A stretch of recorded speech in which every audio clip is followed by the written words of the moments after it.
Syarat pertama apa? Benar sesuai dengan petunjuk Rasul, ikhlas. Aku telah berwudu seperti cara Kebenarannya wuduku harus ya sesuai Nabi. dengan petunjuk. Aku telah sholat Allah persis sangat sayang seperti kepada caramu hambanya, sholat. melebihi kasih sayang Apa ibu kata Nabi? kepada anaknya. Qad Ya, ghafarallahu. sangat sayang. Kalau ada ibunya, kalau ada Allah ibu itu telah sangat sayang ampuni pada dosa-dosa. anaknya, maka Allah lebih sayang lagi kepada hambanya. Warahmatullahi wabarakatuh. Alhamdulillah hamdan katsiran thayyiban mubarakan fi kama yuhibbu rabbuna wa yarda. Asyhadu an la ilaha illallah wahdahu la syarika lahu wa asyhadu anna Muhammadan abduhu wa rasuluh. Allahumma shalli ala Muhammad wa ala alihi wa ashabihi wasallam wa ba'd.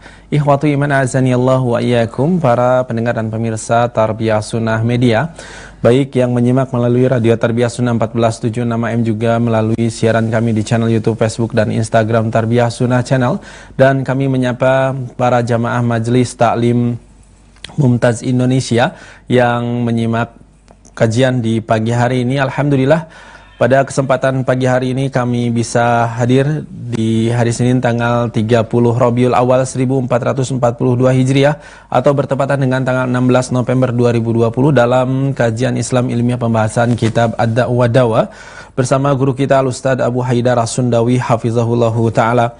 Adapun tema yang akan dibahas oleh Ustadz di pagi hari ini yaitu azab dunia bagi orang durhaka. Ikhwati iman azani Allah wa iyyakum, di sesi tanya jawab nanti antum dapat bertanya kepada Ustadz melalui line telepon di nomor 0228686267 atau melalui pesan singkat ke nomor 081122714776. Dan alhamdulillah Al-Ustaz Abu Haidar As-Sundawi hafizahullahu taala sudah bersama kami di studio Tarbiyah Sunnah Media di Desa Selacau, Kecamatan Batu Jajar, Kabupaten Bandung Barat. Mari kita langsung saja simak kajian Islam ilmiah di pagi hari ini. Kami segenap kru yang bertugas mengucapkan selamat menyimak, dan kepada Ustadz kami persilakan, falyatafaddal mashkura Ustadz. Baik, bismillahirrahmanirrahim. Assalamualaikum warahmatullahi wabarakatuh. Alhamdulillahilladzi anzala as-sakinata fi qulubil mu'minin liyazdadu imanan ma'a imanihim. Walillahi junudus samawati wal ard wa kana Allahu aliman hakima. Wa ashhadu an la ilaha illallah wahdahu la syarika lah iqraran bihi wa tauhidan, wa ashhadu anna Muhammadan abduhu wa rasuluh sallallahu alaihi wa ala alihi wa ashabihi wa sallama tasliman mazida wa ba'd. Para jamaah yang tergabung kepada Majelis Ta'lim Mumtaz Indonesia di mana saja Anda berada, para alumni jamaah umroh dan haji di bawah penyelenggaraan Travel Nasratul Ummah, juga para pendengar radio Tarbiyah Sunnah Bandung, pendengar radio-radio lain, dan para pemirsa TV manapun di mana saja Anda berada, juga para netizen melalui akun manapun di mana saja Anda berada. Alhamdulillah, kembali kita berjumpa melanjutkan kajian kitab Ad-Da'wah Dawa. Pertemuan yang lalu kita sudah menjelaskan tentang bahaya dari perbuatan maksiat, yaitu diazab. Ternyata azabnya bukan sekedar di akhirat, tapi juga di dunia. Jadi azab dunia bagi orang-orang durhaka itu dialami di dunia bisa seumur hidup, tapi seringkali dianggap bukan azab, padahal azab. Bisa berupa terjangkiti wabah penyakit, pandemi seperti yang kita alami sekarang ini. Bisa berupa paceklik yang panjang, sehingga hujan tidak turun walaupun setetes. Bisa juga berupa penyakit sosial, permusuhan, saling benci, saling dengki di antara kita. Nah, bisa juga berupa penguasa-penguasa jahat yang zalim, yang menguasai hidup kita, merampas hak-hak kita sebagai warga, menzalimi kita sebagai rakyat. Itu azab dari Allah Azza wa Jalla akibat kedurhakaan manusia. Dan banyak lagi bentuk azab lainnya di dunia. Sebagaimana diterangkan dalam banyak keterangan. Di antaranya riwayat Ibnu Abi Dunya yang diterima dari Ja'far bin Muhammad, dari bapaknya, dari kakeknya. Kakeknya ini seorang tabi'in. Berkata Ali bin Abi Thalib radhiyallahu anhu, "Ya'ti 'alan nasi zamanun la yabqa minal Islam illa ismuhu, wala minal Qur'an illa rasmuhu, masajiduhum yawma idzin 'amirah, hiya kharabun minal hadi, ulama'uhum syarru man tahta adimis sama', minhum kharajatil fitnah wa fihim ta'ud."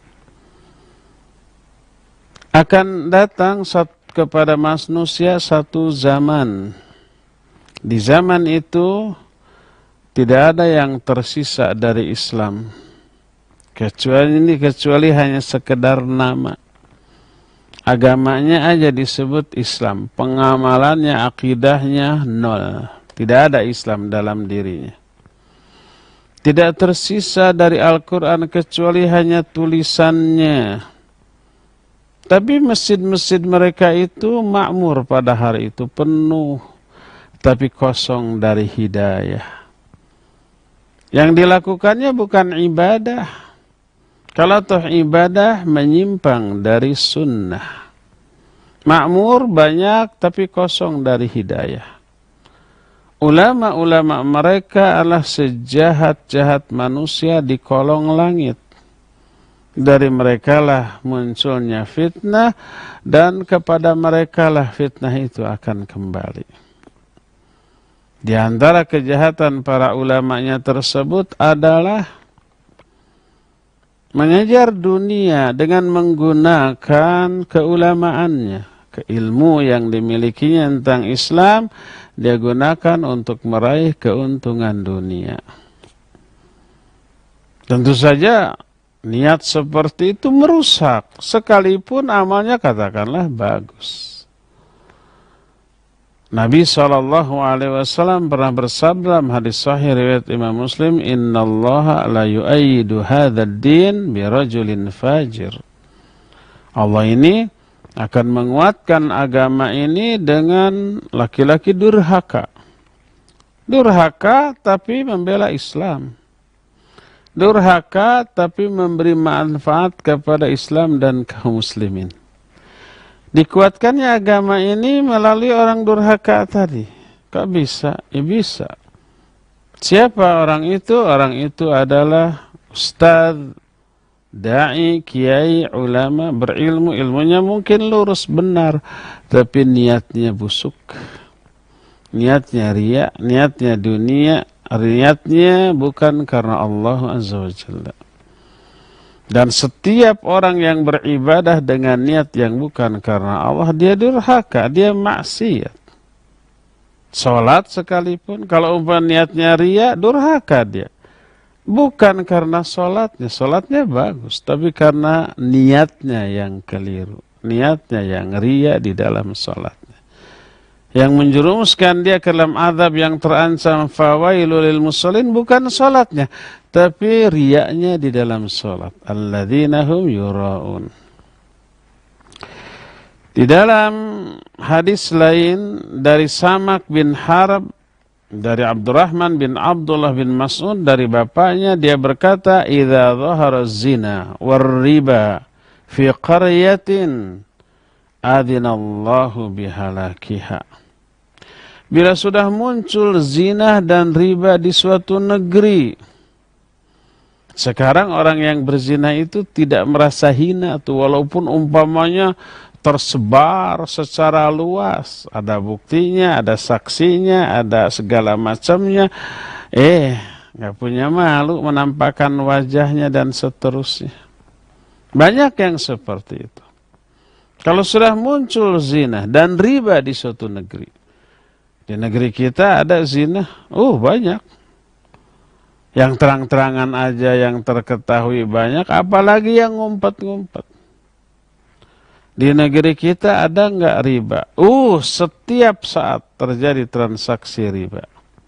Dan dianggap biasa, dianggap lumrah.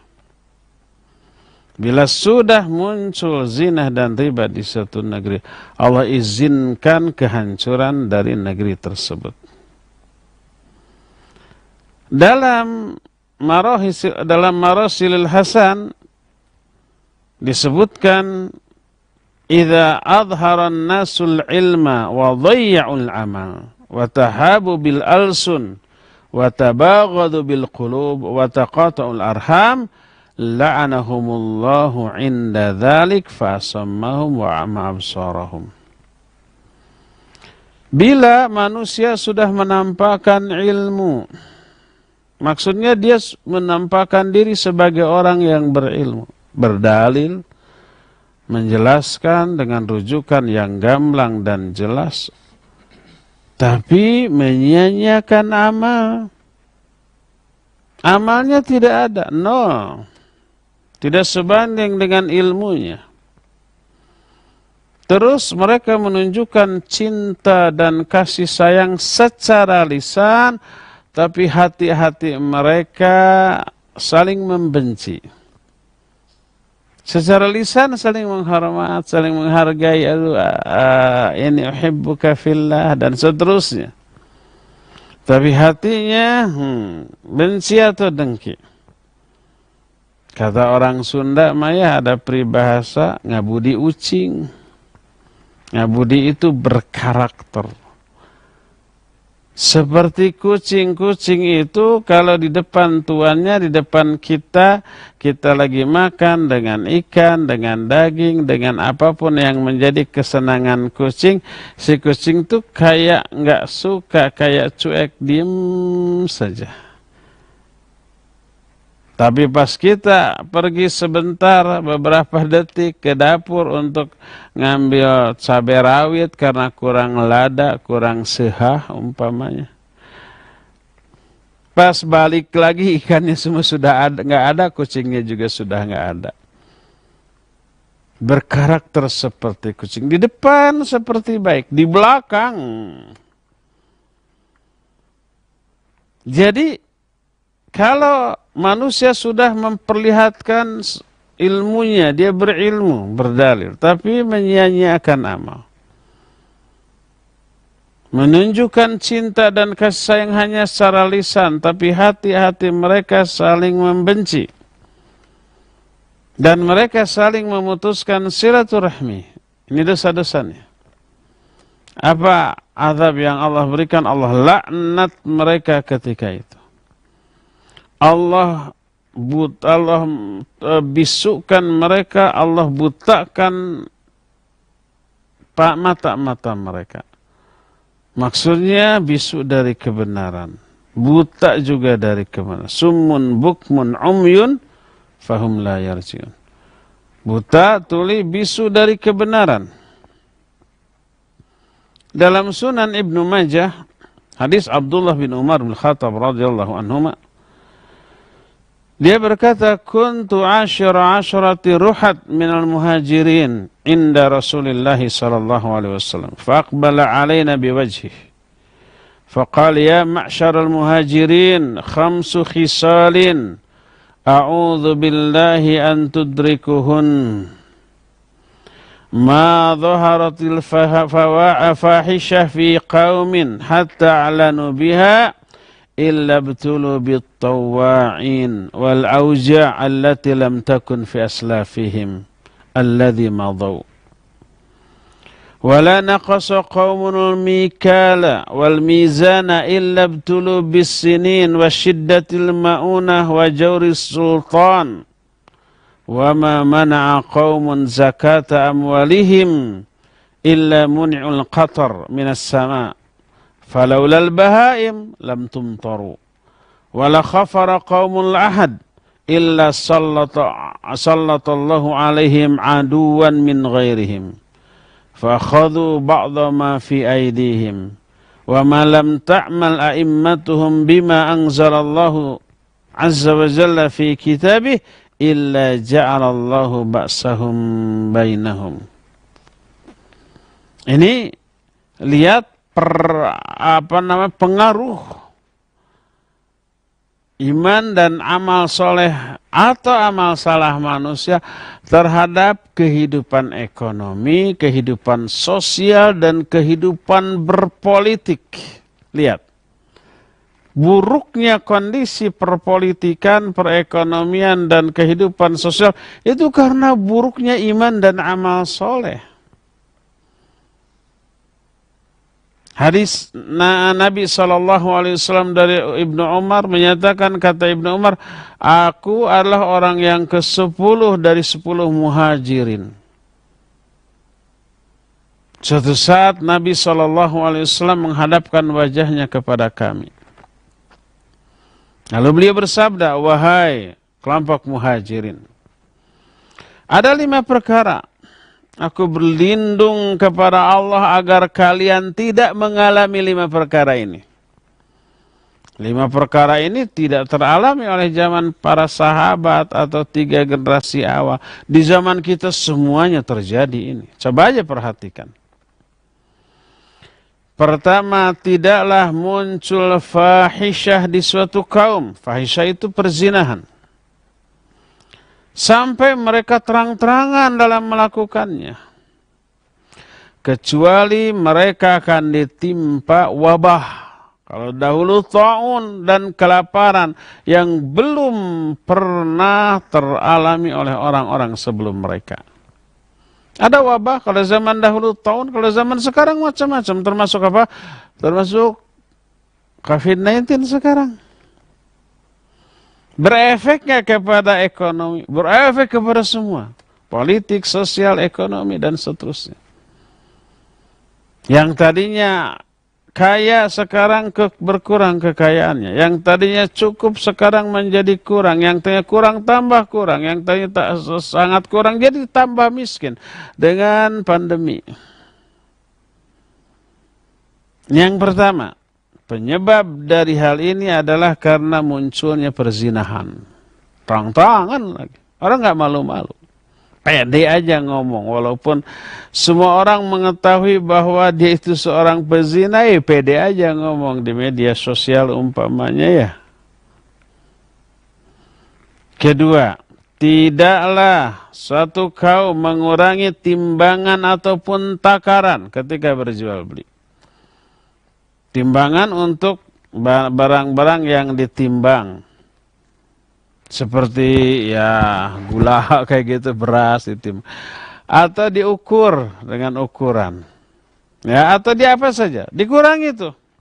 Tidaklah suatu kaum para pedagangnya mengurangi timbangan atau ukuran barang yang dijual, kecuali mereka akan ditimpa dengan paceklik, kekeringan, dan kejahatan penguasa. Lihat.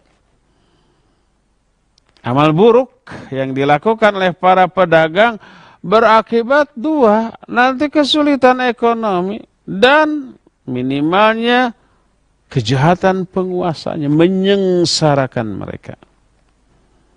Siapa sih yang mengatur perilaku penguasa, hati para penguasa? Allah yang mengatur. Allah nanti tegakkan hati para penguasa untuk menindas rakyatnya secara tidak manusiawi mungkin. Ini yang kedua. Ketiga, wa ma mana qaumun zakata amwalihim illa muni'ul qatar minas sama'. Tidaklah satu kaum menahan zakat-zakat dari harta mereka. Tidak mengeluarkan zakat. Kecuali Allah akan tahan tetesan air hujan dari langit.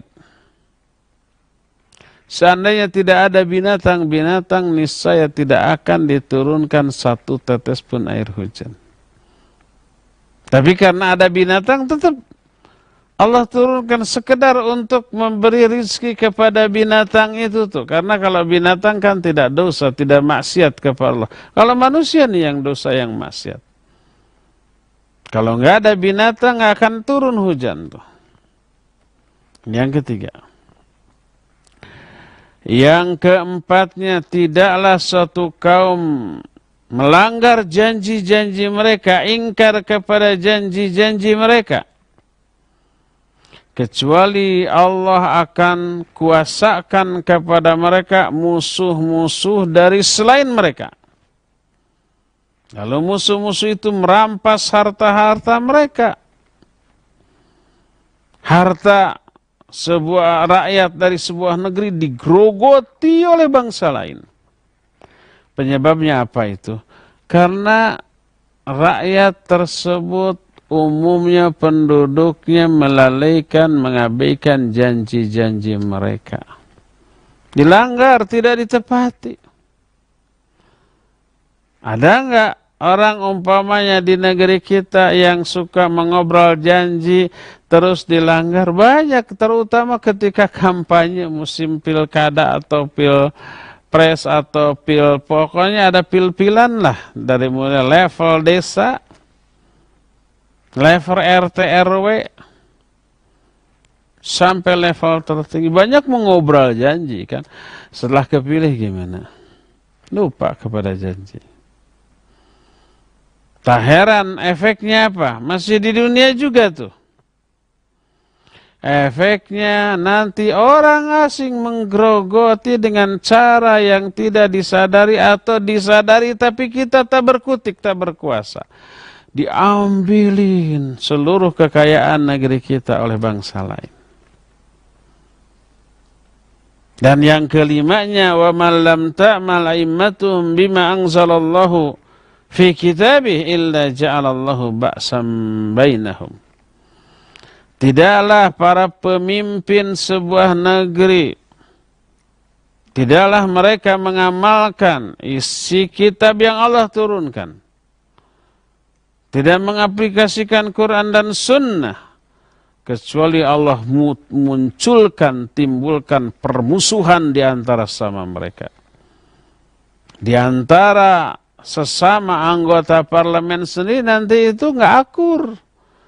Saling sikut, saling tendang, saling salahkan, bukan bekerja sama. Tapi muncul persaingan yang tidak sehat. Itu apa penyebabnya? Penyebabnya karena aturan yang diterapkan bukan bersumber dari Al-Quran dan As-Sunnah.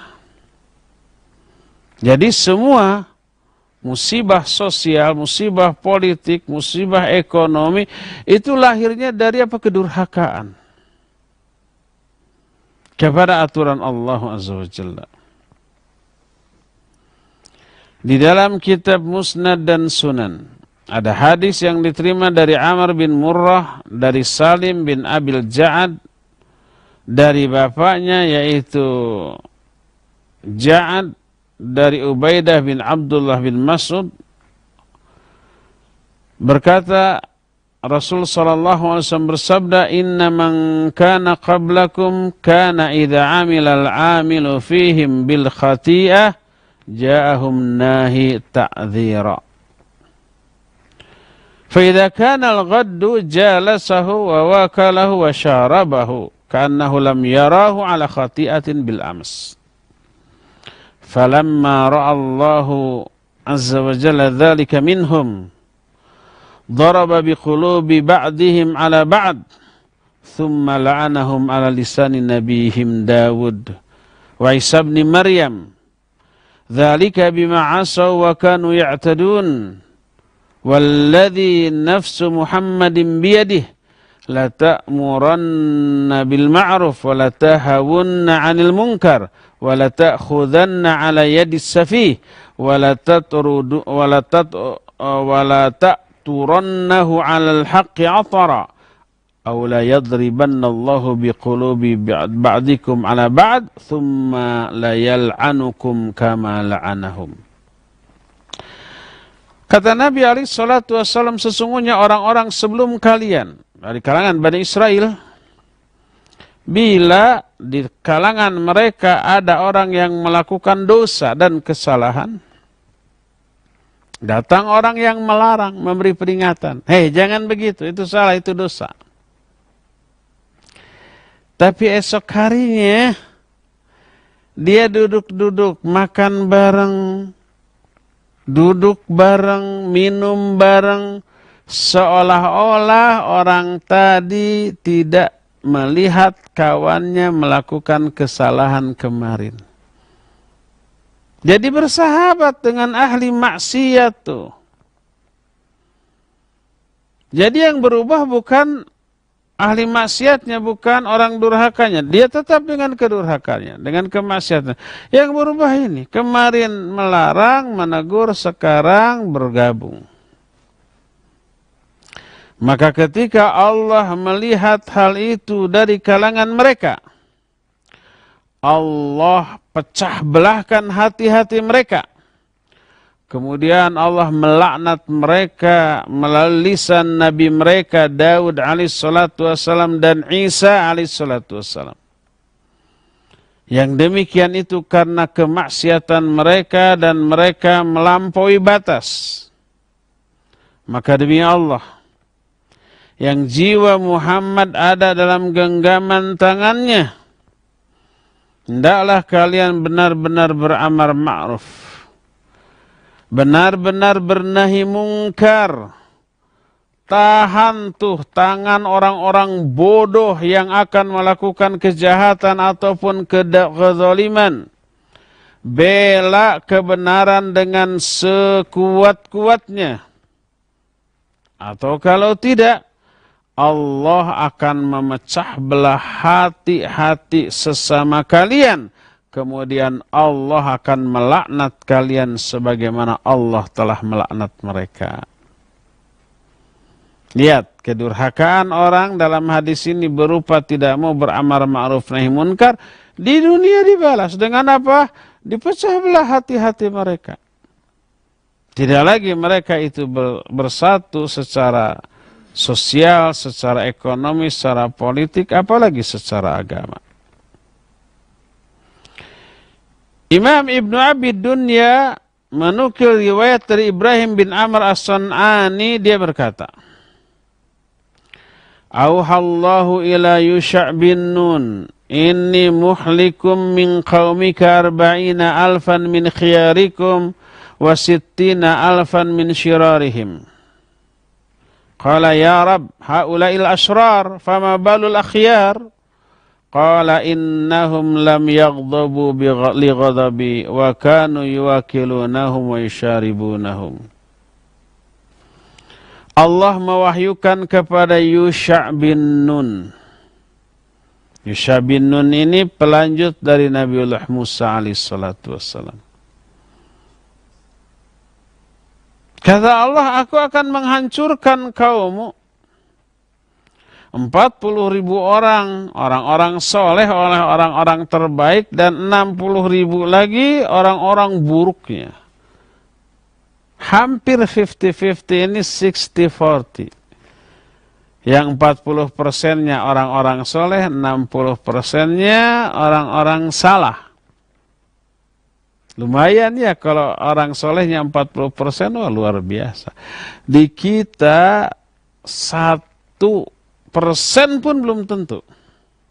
Orang-orang soleh, umumnya orang-orang salah. Mungkin 0,0 sekian persen orang-orang soleh di kalangan kita. Jadi Allah menghancurkan semuanya, satu kaum. 40% orang soleh, 60% orang salah. Maka berkatalah Yusha' bin Nun, ya Allah, kalau mereka orang-orang salah, orang-orang durhaka dihancurkan, dibinasakan, it's okay, nggak masalah, wajar karena kesalahannya. Tapi bagaimana dengan orang-orang solehnya, orang-orang terbaiknya? Kenapa ikut dibinasakan pula? Oleh Allah dijawab, karena mereka tidak membenci karena kebencianku. Mereka malah ikut makan-makan dan minum-minum dengan orang-orang salah tersebut. bukannya membenci perbuatan buruk mereka, malah ikut bersahabat. Makanya sudah oleh Allah Azza wa Jalla, kata orang Sunda, disakompet daunkeun. Maknanya dipukul rata, turunkan azab untuk orang-orang yang jahat-jahatnya. Orang-orang soleh yang bersama-sama satu majlis dengan mereka juga ikut terkena kebinasaan tersebut. Abu Amr Ibn Abdul Bar dari Abul Hizan menyatakan sebuah riwayat. Inna Allah ba'athallahu malakain ila qaryatin an dammiroha biman fiha. Fawajada fiha rajulan qa'iman yusalli fi masjidih. Faqala ya Rabb, inna fiha abdaka fulanan yusalli.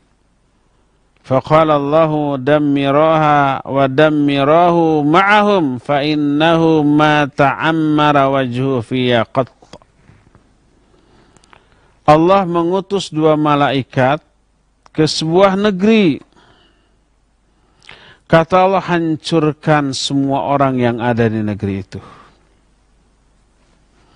Nggak perlu ribuan malaikat, cukup 2 malaikat saja. Maka 2 malaikat itu menemukan di dalam negeri itu ada seorang yang sedang berdiri sholat di masjidnya. Nggak tega mau ikut dihancurkan. Ada yang sedang sholat. Berkatalah 2 malaikat itu, ya Allah, di dalam negeri ini ada hamba-Mu si fulan sedang sholat. Kata Allah, hancurkan negeri itu, hancurkan dia. Hambaku yang sedang sholat tersebut bersama mereka. Karena sungguhnya dia tidak membenci atau tidak menunjukkan ekspresi kemarahannya karena aku sedikit pun. Tidak membenci atau menunjukkan rasa marah kepada kedurhakaan orang-orang di sekitarnya. Lihat, Islam ini bukanlah agama yang mengajarkan individualistis. Enggak. Egois, hanya untuk selamat diri sendiri, keluarga. Yang lain sebodoh amat, mau celaka juga. Enggak. Islam itu mengajarkan kepedulian sosial, kepedulian ekonomi, kepedulian politik. Kalau kepedulian ekonomi umumnya menyenangkan orang-orang yang ekonominya kurang, yaitu keluarkan zakat, infak, sedekah, senang. Tapi kalau kepedulian sosial dan politik, nah ini nih, ketika ada yang menyimpang secara sosial, menyimpang secara politik, lalu dicegah. Ngamuk mereka itu. Lalu dinasihati. Marah tuh mereka, ya. Beresiko.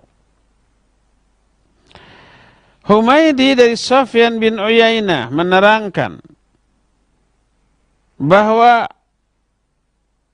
anna malakan umiru ay yukhsifa biqaryatin faqala ya Rab inna fiha fulanan al-abid fa'auha Allahu ilaihi an bihi fabda فَإِنَّهُ لَمْ يَتَعَمَّرْ وَجْهُ فِيَ السَّاعَةَ قَطَّ.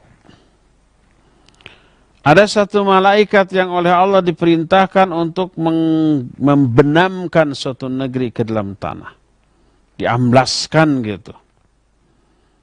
Malaikat ini berkata, ya Allah, di dalam negeri itu ada si fulan, seorang ahli ibadah.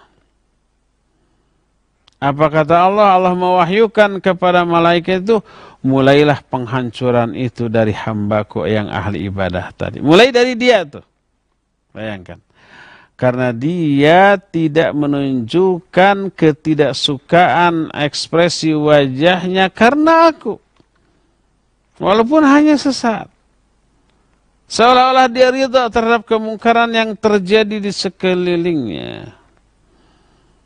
Karena apa? Kalau menunjukkan ketidakridhaan itu berisiko. Apa risikonya? Dimusuhi itu oleh orang sekelilingnya. Padahal dominan, padahal mayoritas mereka yang salah. Bisa dikucilkan, bisa dipojokkan, bisa terusir dari negeri tersebut.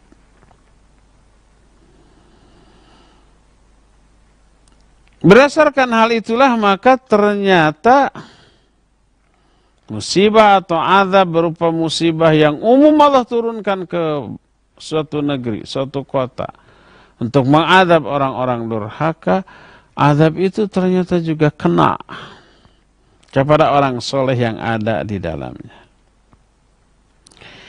Ibnu Abi Dunya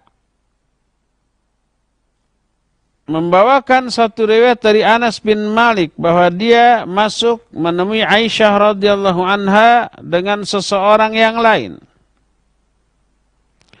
Maka orang lain tersebut, temannya Anas, bertanya kepada Aisyah radhiyallahu anha, "Ya Ummul Mukminin, hadithina 'anil zalzalah." Faqalat idza istahabu az-zina wa syaribul khamr wa darabu bil ma'azif ghara Allah azza wa jalla fi samaihi faqala lil arad tazalzali bihim fa in tabu wa naza'u wa illa haddimiha alaihim.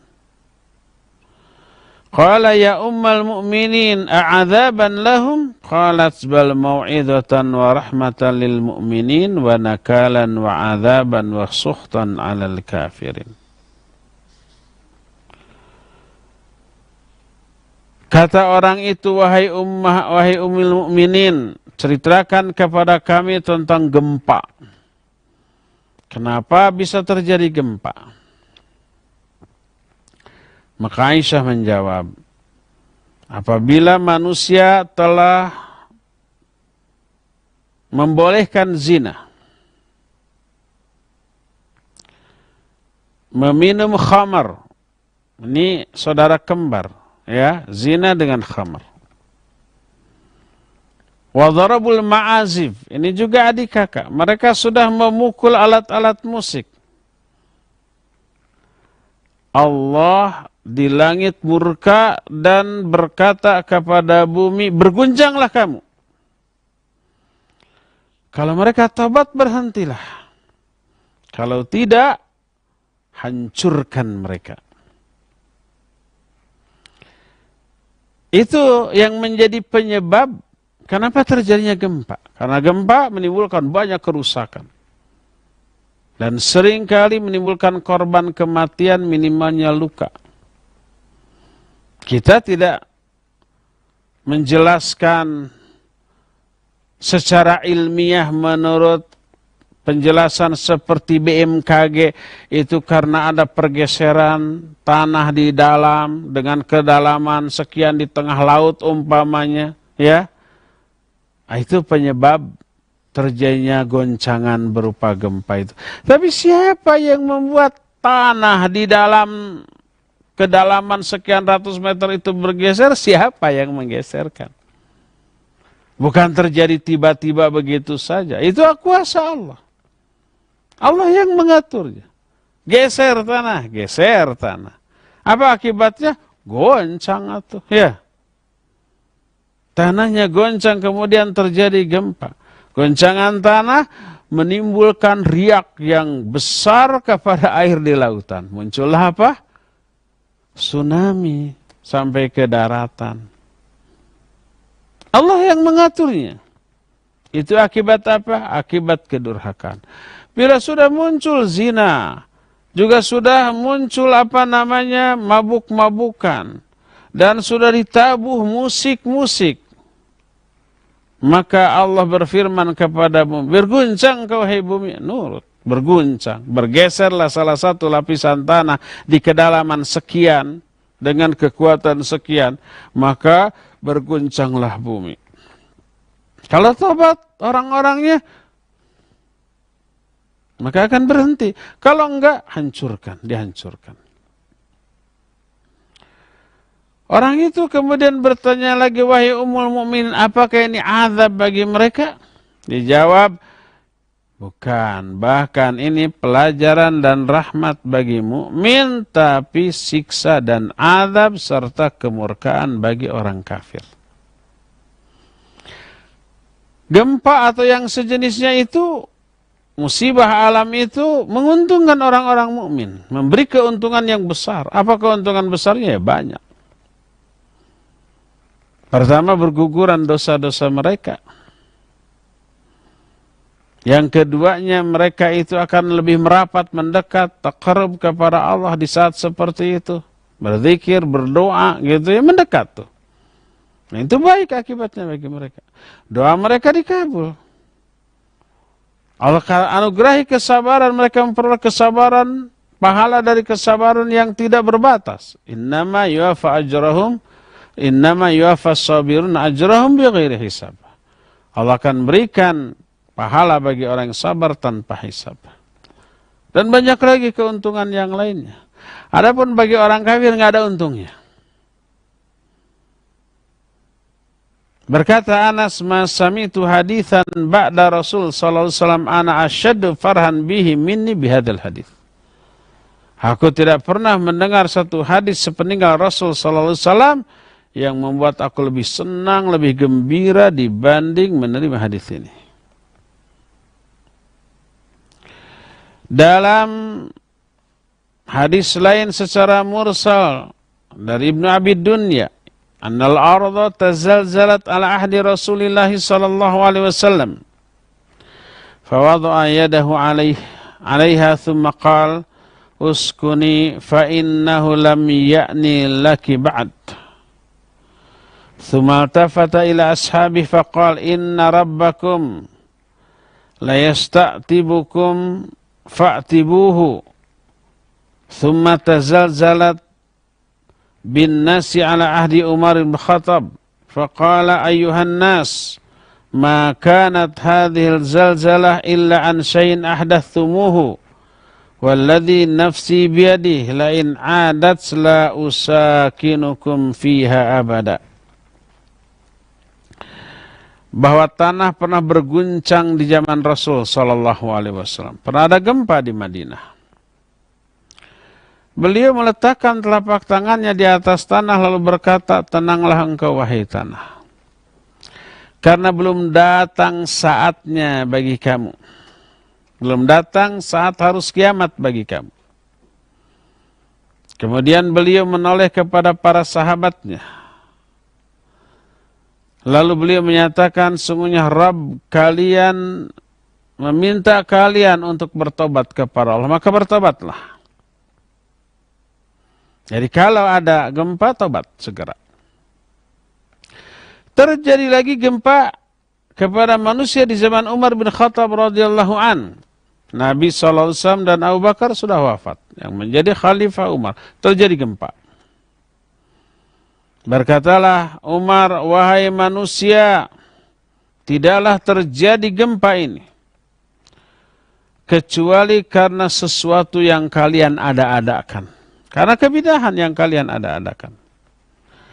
Demi Allah yang jiwaku berada dalam genggaman tangannya, kalau ini terjadi lagi, kalau terjadi lagi gempa nanti, aku tidak mau lagi tinggal bersama kalian di negeri ini selama-lamanya. Karena khawatir apa? Allah menurunkan azab, maka hancur termasuk orang-orang soleh yang ada di dalamnya. Dalam manaqib Umar, dalam riwayat Ibnu Abi Dunya disebutkan annal arda tazalzalat ala ahdi Umar fadaraba yadahu 'alaiha.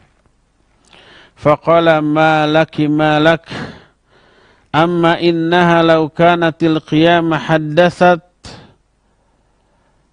haddathat akhbaraha sami'tu Rasul sallallahu alaihi wasallam yaqul idza kana yaumul qiyamah falaysa fiha dira'un wala shibrun illa wa huwa yantiq. Suatu saat terjadi gempa di zaman Umar.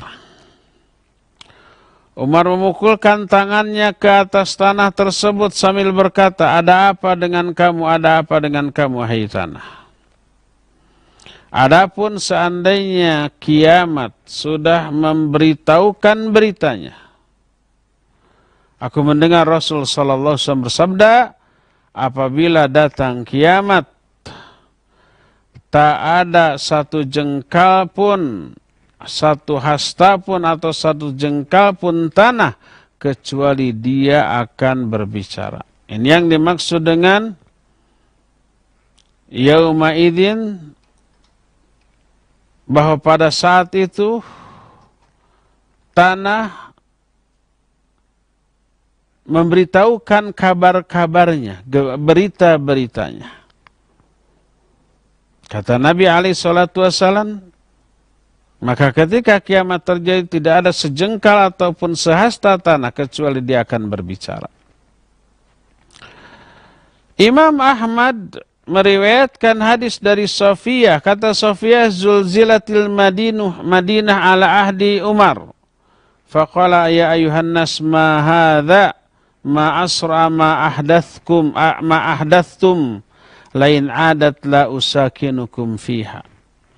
Kata Sofiyah, pernah terjadi gempa di Madinah di zaman Umar. Lalu Umar berkata, wahai manusia, ada apa ini? Betapa cepatnya kalian mengada-adakan kebidahan. Seandainya ini terulang lagi, aku tidak akan tinggal lagi bersama kalian di negeri ini. Berkata Ka'ab, innama tuzalzilul ardu idha umila fiha bil ma'asi fatarda'u faraqan minar rabbi azza jalla jalaluh ayyattali' alaiha. Hanyalah terjadi gempa itu apabila di atas permukaan bumi dilakukan perbuatan maksiat. Maka bergemuruhlah tanah tersebut. Berguncanglah tanah tersebut yang menunjukkan bahwa Allah Azza wa Jalla murka kepada manusia yang ada di atasnya. Umar bin Abdul Aziz radhiyallahu an menulis surat kepada beberapa gubernur di beberapa kota. Isi suratnya apa? Isi suratnya nasihat.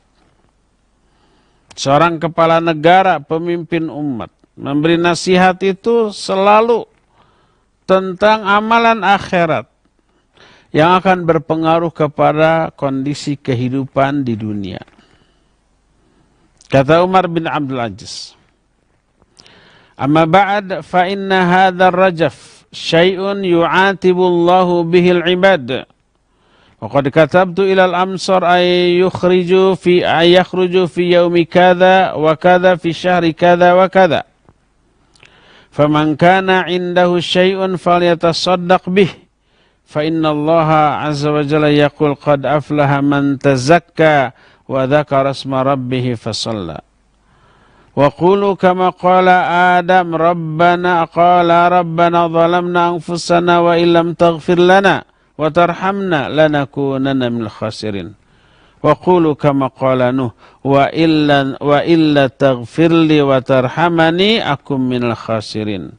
Wa qulu kama qala Yunus la ilaha illa anta subhanaka inni kuntu minadh dhalimin.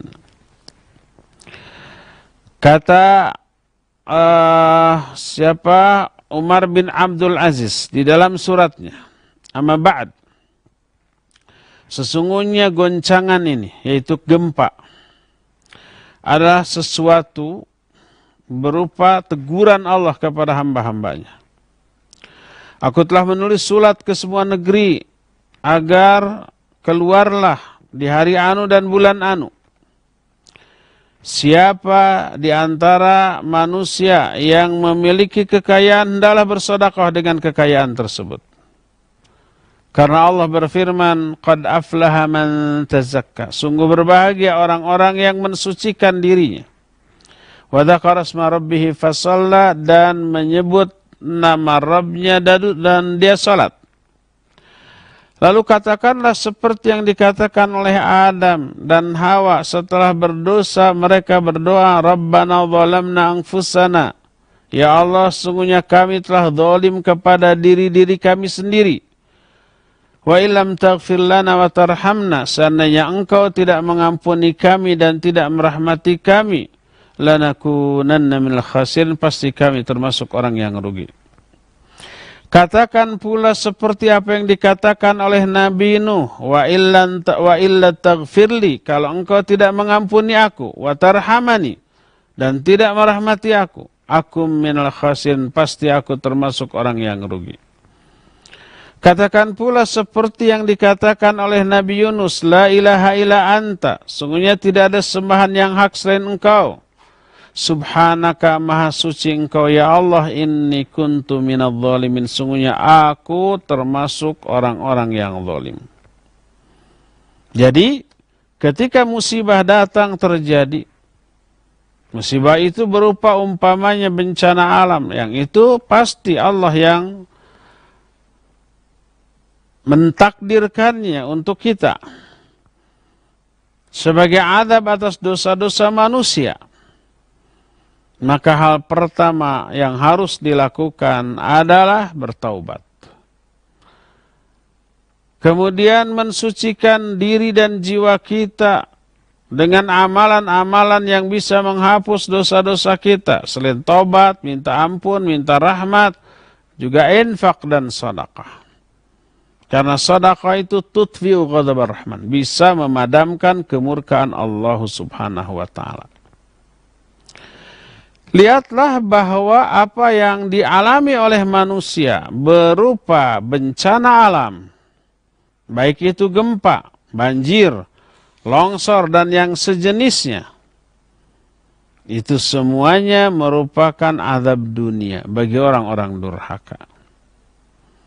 Untuk menghindarinya ya tiada lain, kedurhakaannya dihentikan. Dosa-dosanya harus dihapuskan dengan cara bertobat, berinfak dan sedekah, serta mengamalkan amal-amal soleh. Maka kalau dosa terhapus, Allah tak ada alasan untuk memberikan azab secara merata kepada manusia. Inilah penjelasan tentang bahwa ada azab-azab yang Allah turunkan di dunia bagi orang-orang yang durhaka. Ya, cukup ya pagi ini sampai di sini. Insyaallah kita akan lanjut di hari Senin yang akan datang, dan kita masih punya sisa waktu untuk bertanya jawab. Wassallallahu ala nabiyina Muhammadin wa ala alihi wasallam. Silakan. Baik, syukran Ustaz atas pemaparan materi yang disampaikan. Dan ikhwati iman azani Allah wa iyyakum, para pendengar dan pemirsa, juga jamaah Majelis Mumtaz Indonesia yang dirahmati Allah Subhanahu wa taala. Silakan bagi antum yang akan bertanya bisa melalui line telepon di nomor 0228686267 atau bisa melalui pesan singkat ke nomor 081122711476. Baik, sudah ada penelpon yang masuk. Ya, silakan. Assalamualaikum. Waalaikumsalam warahmatullahi wabarakatuh. Dengan Ibu siapa di mana? Bu Yati Mawanggreen. Ya, baik, Ibu Yati silahkan. Ya, ini Ustaz, ini si Bulan ceritanya ya. Dulu itu punya hutang gitu. Nah, udah gitu teh dia belum tahu mengenal sunnah sama kakaknya, ya kakak kandung sama kakak ipar. Dulu banget. Nah, udah gitu teh lupa dia teh yang punya utang itu teh. Udah lama-lama ingat, nah udah inget gitu teh, Mas, saya punya hutang. Oh udah, katanya gitu, udah lama gitu, bilang gitu Ustaz. Nah udah gitu meninggal, udah meninggal dua-duanya. Udah lama kemudian lupa lagi gitu Ustaz, setelah dia mengenal as-sunnah, tahu bahwa hutang itu berat. Nah udah gitu teh, bayar aja ke anaknya Ustaz. Nah dibayar aja. Tapi lupa lagi dia hutangnya berapa, tapi dibayar aja 1,5 juta. Udah gitu teh saling ini Ustadz ke anaknya teh ini, saya bayar, saling ikhlaskan kekurangan dan kelebihannya, iya kata anaknya itu. Apakah itu udah cukup gitu Ustadz, udah beres urusannya gitu Ustadz? Gitu aja Ustadz. Syukron, jazakumullahu khairan. Assalamualaikum warahmatullahi wabarakatuh. Waalaikumsalam warahmatullahi Ya, wa iyyak wa fiki barakallah. Waalaikumsalam warahmatullahi wabarakatuh. Ya, Ibu Yati di Melonggren. Ya, hutang piutang walaupun antara adik dengan kakak wajib diselesaikan. Bahkan antara orang tua dengan anak wajib ditunaikan. Kalau umpamanya orang yang berhutang lupa lagi terus ingat mau bayar kata yang ngasih utang, ya udahlah. Yang dimaksud udahlah itu mungkin diikhlaskan, diinfakkan, disedekahkan, maka selesai perkara. Tidak akan ada lagi tagihan di akhirat karena sudah diikhlaskan sebagai sedekah. Tadi dikatakan ya sudahlah gitu ya. Hanya sudahlah itu nggak jelas, pas mau dibayar ya sudahlah. Nah itu maksudnya sudah dianggap lunas atau gimana?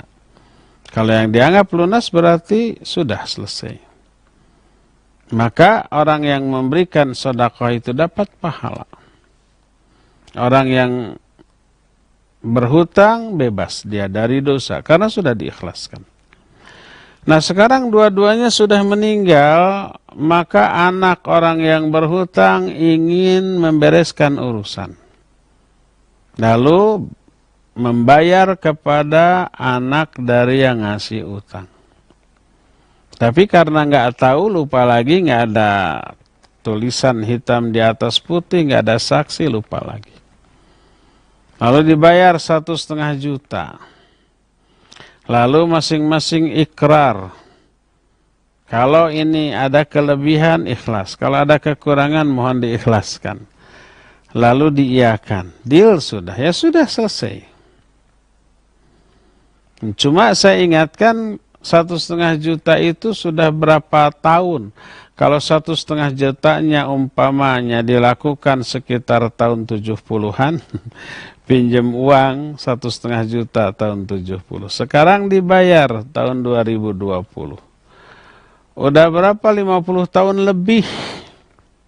Dibayar dulu, saya punya uang 1,5 juta dibayar. 1,5 juta. Ya nggak boleh. Karena nilainya berbeda. Konversikan ke emas. Dulu 1,5 juta itu dapat berapa gram emas. Kalau tahun 70-an mungkin 1 gram emasnya 5.000 ya. Sekitar segitulah. Jadi kalau 1,5 juta berarti berapa tuh? 30 gram? Masya 3 kilo. 3 ons mungkin ya, 3 ons. Bayar dengan uang seharga 3 ons. 1,5 juta tahun 70 mungkin bisa beli mobil. 2, 3 gitu ya. Ada kasus dulu, tahun 60-an seseorang membeli tanah. 60.000 rupiah tahun 60-an. Tapi uangnya nanti ya dibayar tahun 89. Ini dulu saya punya hutang beli tanah 60.000 ini dibayar. Atau yang ngehutangin itu ngahulang termenung 60.000 sekarang cuma cukup 6 mangkok bakso. Setahun 80-an mungkin 10.000-an gitu atau 5.000. Kalau dulu tanah itu 1 hektar lebih.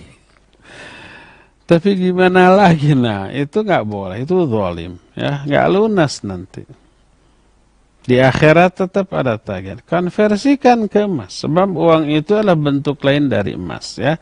Kalau emas stabil dimanapun dan kapanpun, konversikan ke emas. Uang adalah bentuk lain dari emas. Ya, kalau zaman dulu dinar dan dirham. Kalau sekarang kan sudah kertas dan koin, maka konversikan ke emas. Ya, jadi kalau masing-masing pihak sudah saling ridho ya sudah selesai. Ya, mudah-mudahan insyaallah tidak ada tuntutan apa-apa di akhirat. Wallahu a'lam. Silakan lagi. Syukran Ustaz atas jawabannya. Kita ke penelpon yang selanjutnya. Ya, silakan. Assalamualaikum warahmatullahi wabarakatuh. Waalaikumsalam warahmatullahi wabarakatuh. Silakan Bapak. Ustaz, saya mau tanya. Iya. Di negara Indonesia ini banyak gempa-gempa. Di antaranya ada tsunami di Sulawesi, di Aceh, di mana-mana. Itu apa termasuk adab dari daerah-daerah tertentu yang ingkar pada Allah. Sekian, assalamualaikum warahmatullahi wabarakatuh. Waalaikumsalam warahmatullahi wabarakatuh. Iya. Pak Mulyono di Margahayu, Bandung. Margahayu ya. Barakallahu fiik. Iya. Tadi sudah diterangkan dalil secara umum dimanapun kapanpun. Kita tidak menerapkan ini pada kasus yang spesifik. Nanti digugat. Orang nggak punya empati harusnya membantu menolong malah disalahkan. Kan banyak ya. Kalau ada kejadian gempa, tsunami atau bencana apapun langsung segeralah bertobat kan gitu. Para dai, para ustadz, para kiai langsung dihantam, dihajar. Ini kiai nggak punya rasa empati. Bukannya ditolong, dibantu, ya, didoakan, malah disalahkan. Sudah sudah jatuh, ketimpa tangga, di smackdown. Sudahlah mereka itu terkena musibah, merasakan kesulitan, disalahkan lagi. Ya momennya aja yang tidak tepat. Memang ketika itu terjadi, ya, aksi sosialnya terlebih dahulu didahulukan. Nah, setelah aksi sosial didahulukan, didoakan, digembirakan, direhabilitasi kondisi semua aspek, kondisi psikisnya juga, karena mereka sedang trauma dan seterusnya. Dikuatkan support. Maka di saat yang tepat barulah diingatkan bahwa kita harus tobat atas semua dosa dan kesalahan kita. Seperti apa yang dikatakan oleh Abu Darda radhiyallahu an ketika melihat ada seorang yang bersalah lalu dicela oleh orang lain. Kata Abu Darda, bagaimana menurutmu kalau saudaramu ini masuk ke sumur? Jangan bayangkan sumur di kita. Paling 10 meter, 12 meter. Kalau sumur di negeri Timur Tengah, puluhan meter. Gelap gitu ya. Apa yang kamu lakukan? Apakah mencela dia karena lalai ketika berjalan atau ditolong? Ya ditolong dulu. Ditolong dulu, kemudian setelah ditolong, diangkat, setelah diangkat, ditenangkan, kasih makan, kasih minum, diberi hiburan, sudah nggak apa-apa. Setelah reda, baru ditanya, tadi kok bisa nyebur ke sumur gimana? Nah, dia bilang, mungkin saya tadi jalan kaki sambil mainin HP gitu ya. Nggak melihat bahwa ada sumur di depan lalu nyebur. Baru setelah itu dikatakan, nanti lain kali kalau jalan jangan sambil main HP, bahaya. Akan diterima, iya saya kapok. Tapi kalau umpamanya dia masih berada di dalam sumur, kamu kok bisa masuk ke dalam sumur gimana? Tadi saya jalan main HP lalu nyebur. Rasakan, makanya nanti ya kalau jalan lagi jangan sambil main. Itu dibiarkan masih di dalam sudah dicela. Ya salah, keliru. Tolong dulu dia, tenangkan dulu dia. Setelah tenang barulah diapakan? Barulah dinasihati atas kesalahan biar tidak terulang. Oleh karena itulah mungkin ketika terjadi gempa lalu orang berteriak, makanya kalian tobat, itu karena dosa dan maksiat. Di saat mereka itu masih terkapar. Di saat mereka itu masih bersedih. Kurang tepat momennya. Yang mereka butuhkan saat itu bukan nasihat terlebih dahulu. Tapi apa? Bantuan dan pertolongan. Tapi keterangan yang tadi menyatakan bahwa musibah apapun yang yang terjadi menimpa manusia, yaitu Allah yang mentakdirkan, menetapkan. Dan itu bagi orang-orang mukmin rahmat. Bagi orang-orang mukmin mau'izah, pelajaran. Bagi orang kafir itu azab dan kemurkaan. Ya, demikian Pak Mul, wallahu a'lam bishawab. Syukran Ustaz atas jawabannya. Kita beralih ke penanya melalui pesan singkat dari hamba Allah di Cijerah. Beliau bertanya, Ustadz, jika saya lebih memilih masjid yang terdekat tapi bukan di komplek sendiri, apakah itu boleh Ustadz? Padahal ada masjid di komplek yang ana sendiri tapi jaraknya jauh gitu. Ustaz, silakan. Mana yang lebih utama gitu? Ya, barakallahu fiik. Pada asalnya salat di masjid manapun dibolehkan. Hukum asalnya boleh. Walaupun umpamanya lebih jauh dari dibanding melewati 5 sampai 10 masjid umpamanya. Tapi kita lebih memilih masjid yang lebih jauh karena alasan tertentu. Pertama, di masjid yang lebih jauh itu sunnah Nabi SAW diterapkan. Imamnya bagus bacaannya, tartil, rapat gitu dalam kondisi normal. Rapat, orang-orangnya jamaah-jamaahnya juga paham sunnah, sudah menerapkan sunnah, adem.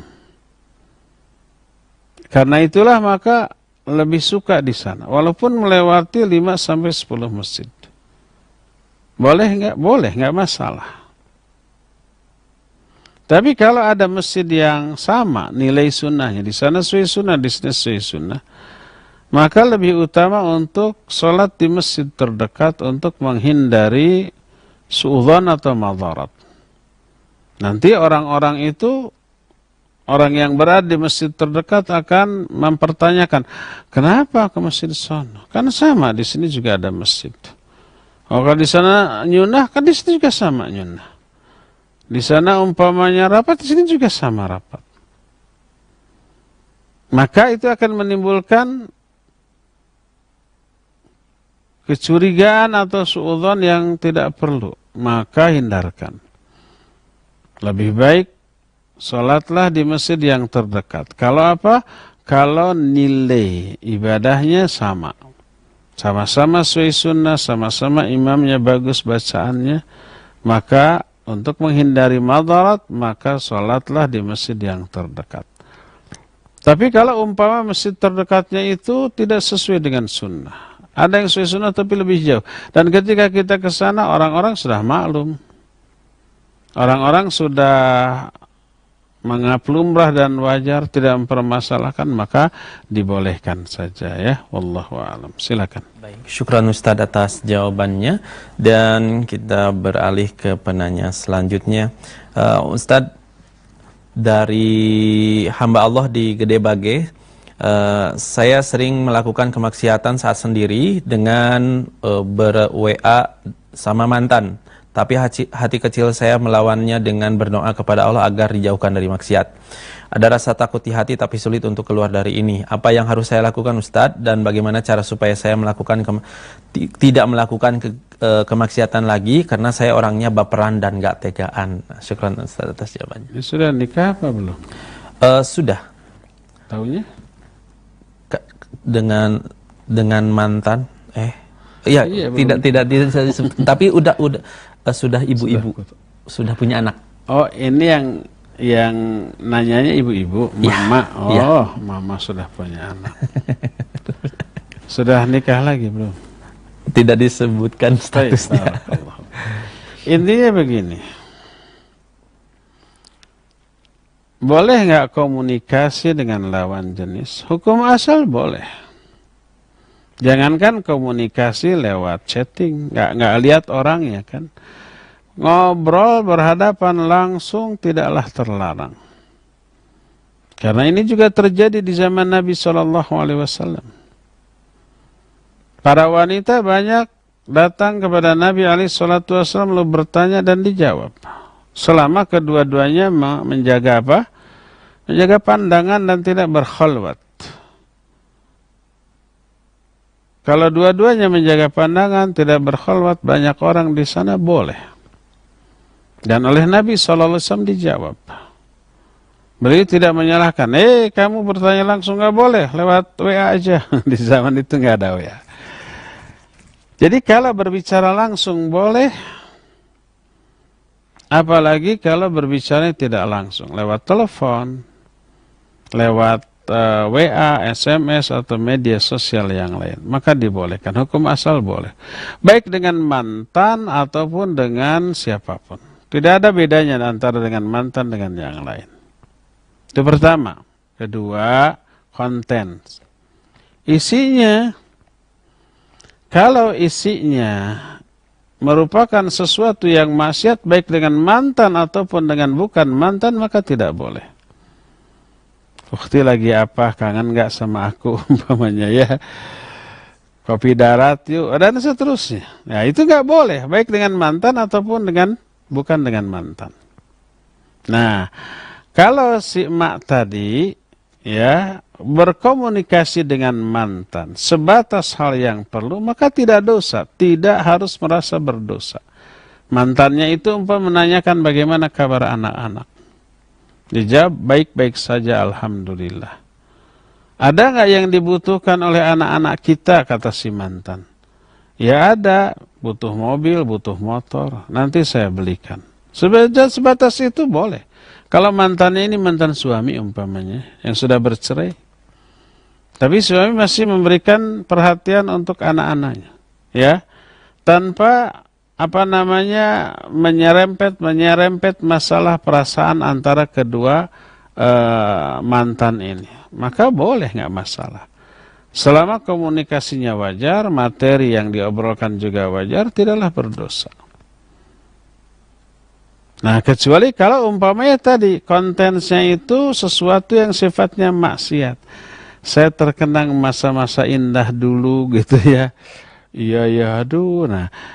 Nah, ini mantannya itu apakah mantan suami atau mantan pacar? Mungkin saja mantan pacar dulu berpacaran dengan itu, nikahnya ke yang lain kan mungkin. Kalau itu yang terjadi ya nggak boleh. Karena apa? Karena jelas akan membuat sang suami cemburu. Hindarkan. Hapus, blokir saja sudah ya. Blokir udah bilang afan, kita nggak bagus lagi untuk berkomunikasi. Kita saling ngeblok aja ya. Kamu fokus ke istrimu, saya akan fokus ke suami saya. Sudah, jangan komunikasi lagi. Itulah jalan yang terbaik. Jadi untuk menghindari adanya maksiat berupa chatting dengan mantan, lebih utama diblok. Kalau tidak diblok menunjukkan masih ada keinginan untuk berkomunikasi yang terlarang. Blok saja sudah ya. Semoga Allah memberikan kekuatan kepada emak-emak tadi. Wallahu a'lam. Ini the power of emak-emak biasanya susah ya. Terserahlah. Baik, syukran Ustaz atas jawabannya. Ada itu lagi? Ya, baik, ada telepon yang masuk ya, silakan. Halo. Halo, assalamualaikum. Waalaikumsalam warahmatullahi wabarakatuh. Dengan ibu siapa di mana? Saya Mbak Allah dari Bandung, Pak. Ya, silakan. Mau tanya begini, ada seorang nenek-nenek udah tua, namanya A misalnya ya, si Fulan namanya A. Nah ini teh udah tua, nggak punya anak, nggak punya siapa-siapa, nggak punya suami, meninggal, diwariskan ada surat wasiat kepada yang mengurusnya, namanya B misalnya. Nah ini teh kan ahli warisnya ada gitu dari kakak, bapak-bapaknya kakak, tapi udah pada meninggal semuanya, cuman anak-anak dari bapaknya. Nah ini teh udah proses ke pengadilan, kemana nggak bisa membuktikan bahwa ini teh saudara-saudaranya ahli warisnya. Dari pengacara, dari pengadilan teh katanya ini aja berdasarkan fakta yang ada, ini surat wasiatnya harus dibagikan kepada Baitul Mal, ke masjid-masjid, ke panti asuhan, ke begitu surat wasiatnya. Cuman untuk yang ke si B itu yang mengurusnya, ambil aja sebagai seperempatnya katanya. Nah itu gimana, bingung si B itu harus gimana ya? Apa menurut ahli dalam Islam kan harus waris ya, tapi menurut pengadilan harus ini berdasarkan fakta, nggak bisa katanya, soalnya udah melalui jalur pengadilan agama juga nggak bisa dibuktikan karena jauh itu, karena nggak ada komunikasi dari RT, dari RW, nggak bisa membuktikan saksi-saksinya. Nah ini menurut Pak Ustadz, maksudnya bukti kakak beradik atau bukti wasiat? Bukti ahli warisnya tuh yang jauh dari kakak bapaknya punya anak gitu kan, itu kebagiannya Pak ya. Nah itu teh nggak bisa membuktikan, itu teh udah di sidang teh saudara-saudaranya yang jauh-jauh itu teh nggak bisa membuktikan, nggak bisa membuktikan gitu. Jadi gimana, bingungnya tuh apa harus menurut hukum agama itu dapat warisan, apa menurut pengadilan yang tidak bisa membuktikan menurut surat wasiat itu aja yang dibagikan kepada Baitul Mal, kepada ya untuk perkembangan agama gitu. Gitu aja Pak Ustadz. Assalamualaikum warahmatullahi wabarakatuh. Waalaikumsalam warahmatullahi wabarakatuh. Iya, seorang nenek-nenek sudah tua. Kalau belum tua bukan nenek-nenek, gadis-gadis. Sudah tua, meninggal, nggak punya suami, nggak punya anak. Tapi tadi apa, kakaknya masih ada? Ayah dari nenek itu, kakak dari ayah nenek-nenek itu punya anak. Ahli waris, yang mengaku ahli warisnya itu. Keponakan berarti. Iya. Keponakan si nenek. Taib. Ya. Sepupu. Kakak anak dari kakak si nenek. Kakak ayahnya nenek itu. Oh iya, sepupu, saudara sepupu. Ya, sepupu bukan ahli waris. Tapi begini, andai ya ada ahli waris, tapi tidak bisa dibuktikan secara hukum. Umpamanya mungkin saja ada adiknya atau ada kakaknya, itu ahli waris. Tapi tidak ada data bahwa ini adik kakak. Nggak ada akte kelahiran, tidak ada silsilah keluarga, tidak ada apa namanya lagi kakak, kartu keluarga gitu ya. Tidak bisa dibuktikan di pengadilan. Maka pertama, ketika seorang meninggal, kalau ada wasiat, berikan dulu wasiat. Kalau ada hutang, bayarkan dulu hutang. Kalau ada wasiat, tunaikan dulu wasiat. Tadi si nenek ini memberi wasiat kepada yang ngurusnya, maka wajib ditunaikan kepada yang ngurusnya, sesuai dengan kadar yang diwasiatkan oleh sang nenek selaku pemilik harta. Ya, kalau semuanya nggak boleh, semuanya harus maksimal 1/3, bukan 1/4. 1/3-nya untuk orang yang menerima wasiat. Ya, itu pertama. Setelah itu, setelah hutang ditunaikan, setelah wasiat ditunaikan, baru sisanya menjadi warisan. Kalau tidak ada data secara hukum, dibawa ke pengadilan, nggak bisa membuktikan. Nggak ada kartu keluarga, nggak ada silsilah keluarga, juga tidak ada akte kelahiran yang membuktikan ada hubungan kekerabatan. Ya sudah, nggak perlu ke pengadilan, tapi berdasarkan fakta dari saksi-saksi yang masih hidup. RT RW-nya ada, desanya ada, bahwa ini adalah betul adik kakak kandung atau adik kakak seayah atau seibu, mungkin saja ya. Cukup dengan saksi-saksi yang ada, sudah. Salurkan harta warisan itu kepada dia.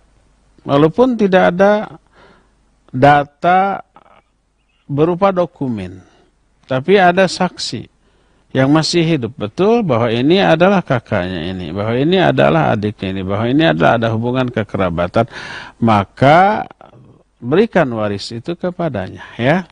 Kalau tidak ada ahli waris sama sekali, yang ngaku-ngaku banyak, atau betul ada hubungan kekerabatan tapi jauh yang bukan ahli waris, seperti saudara sepupu tadi bukanlah ahli waris, ya sudah, masuklah Baitul Mal ya.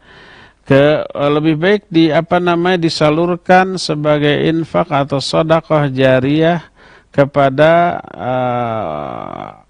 yayasan-yayasan Islam untuk pembangunan masjid, pesantren, madrasah atau yang sejenisnya, biar pahalanya mengalir ke si nenek tersebut ya. Tapi wasiat kepada yang ngurusnya wajib tunaikan maksimalnya 1/3, bukan 1/4. 1/3 sudah salurkan, sisanya sudah diinfakkan, disedekahkan, dijariahkan kepada yang sifatnya untuk kepentingan-kepentingan umat Islam, untuk ibadah seperti masjid atau madrasah atau pesantren atau kepentingan-kepentingan dakwah yang lainnya. Ya, cukup ya sampai di sini, waktunya sudah habis. Insyaallah kita akan jumpa kembali di hari Senin yang akan datang. Subhanakallahumma bihamdik asyhadu an la ilaha illa anta astaghfiruka wa atubu ilaik. Walhamdulillahirabbil alamin. Wassalamualaikum warahmatullahi wabarakatuh. Waalaikumsalam.